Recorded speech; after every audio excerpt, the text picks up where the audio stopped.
Hello, my friends, and welcome back. I'm Chisgule Gaming, and if you're subscribed to my channel, you know that I don't like drama, but there's been no shortage of it for me in Call of Dragons after we got betrayed in the most public way possible, with the most public agreement of alliance possible.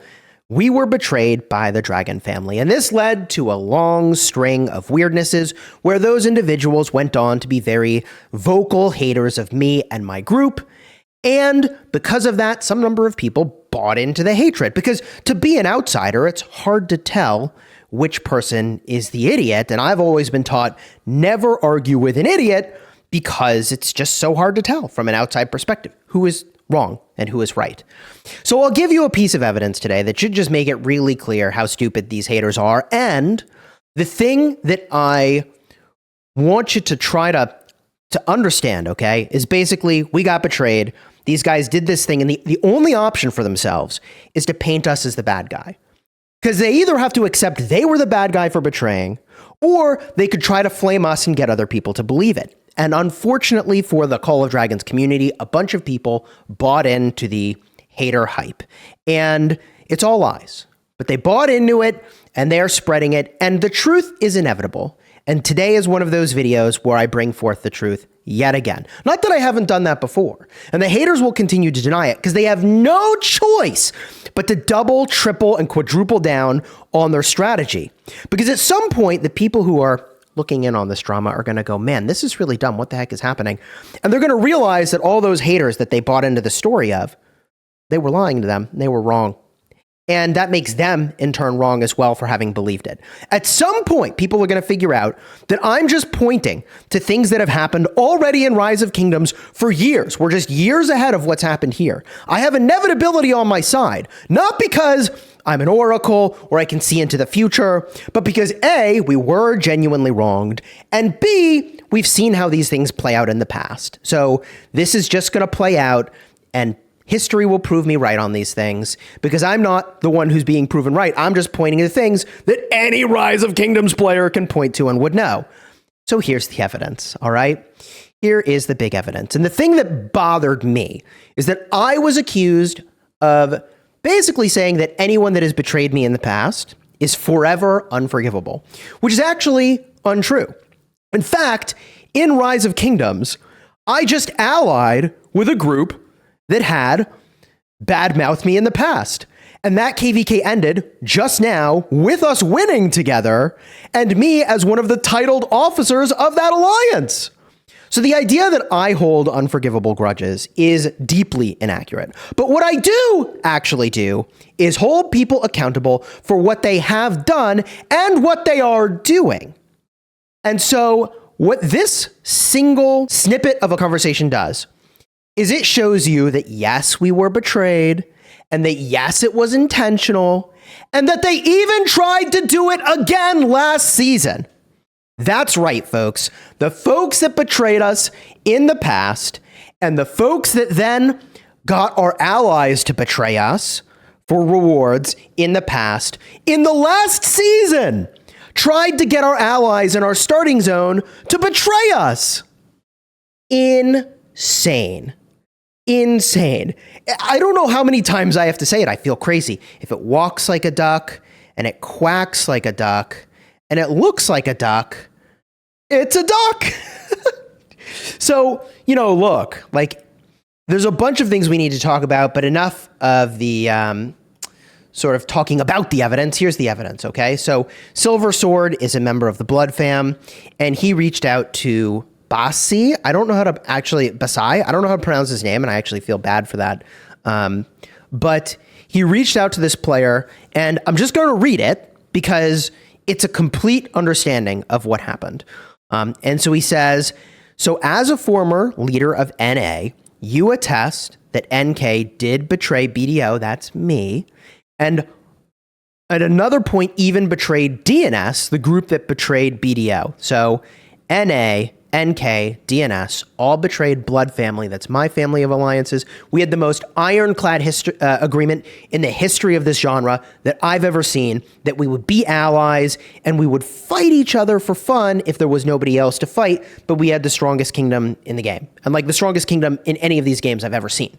But they blew it. They blew it because we beat them in a fight, and then so they betrayed us, right? In the very first skirmish we had, they betrayed us. So Silver Sword goes on and says, and that as the R5 of G3N, Gen, alliance that was in a war camp with BDO, NA reached out to you at the start of the season to betray BDO and cause chaos in our starting zone. And he goes on to say, correct. And I could read his whole response. In S1 plus, DNS betraying BDO gave us the dragon, and by right the victory. And yes, as king of Gen, I got contacted after matchmaking to potentially betray BDO. And so this is just insane. So look, they betrayed us in the past. They got our allies to betray us. And then in this last season, they tried to get our allies to betray us yet again.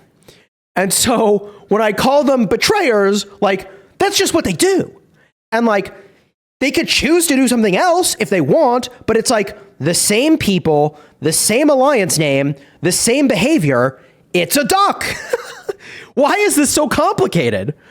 So you can either believe all the hate that they say about us, because that's what they have to do to get other people to buy into the fact that the idea that they might be the good guys. They have to get you to buy into their hype, okay?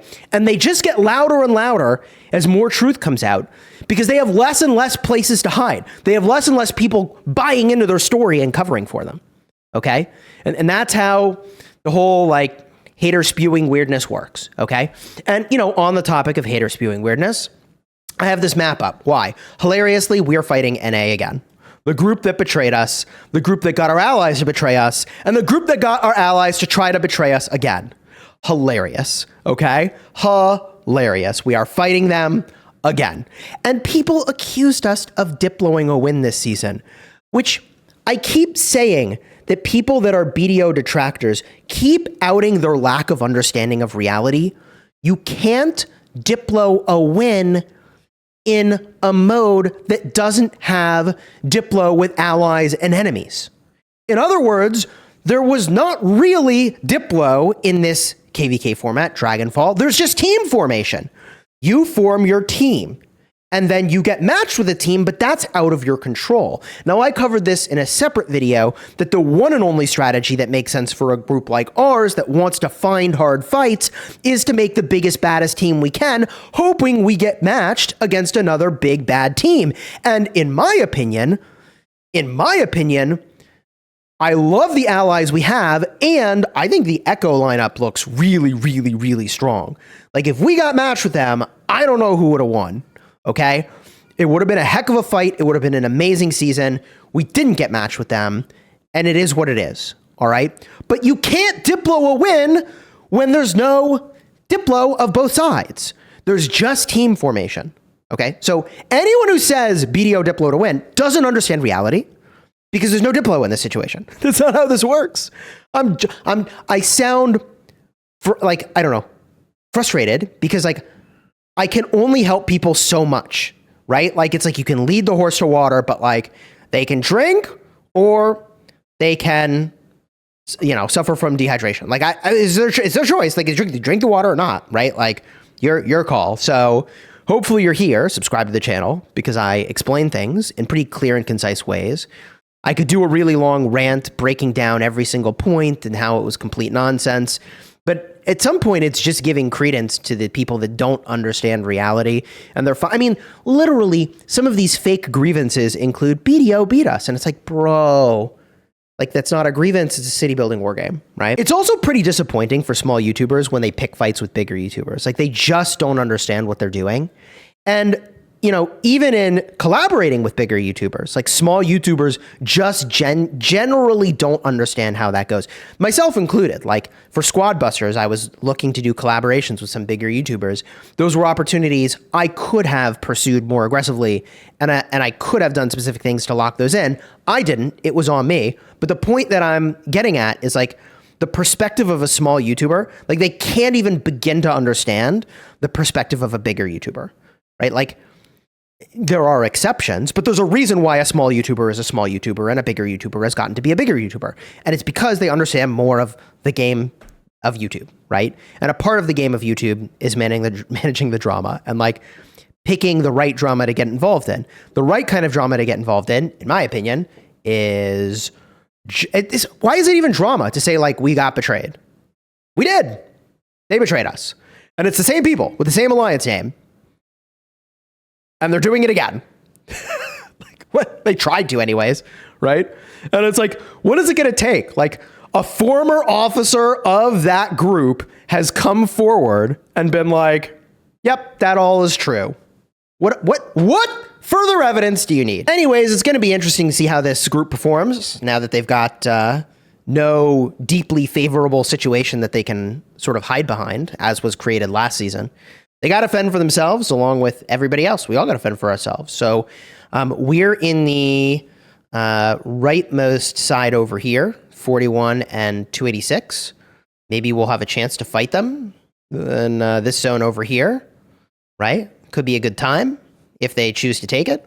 If they don't fight us, maybe there's a fight in this zone over here that they got to take against our allies. You know, whatever, is what it is. But I just felt like I needed to clear the air of like, I don't actually hold grudges, but I do hold people accountable. And as long as people are continuing to do these same actions, I'm going to keep holding them accountable for the choices that they've made. And I wish I had stronger evidence than like, this guy is the, you know, leader of this alliance, and here's what he says, and he was an officer of the original alliance. But like, the original offer of betrayal happened in a voice call. So you don't have to believe me. You don't have to believe him. But like, as far as like I can gather, that's pretty solid evidence of what happened. And if Jen had wanted an easy win, they would have gone for it, right? And this is the thing that's so bothersome about betrayal in this style of game, is so many people went along with it. But in this game in particular, the way it used to work, you had more agency than ever as an individual to say, I don't like that we as a group are betraying. I will not support it. I will join the other group.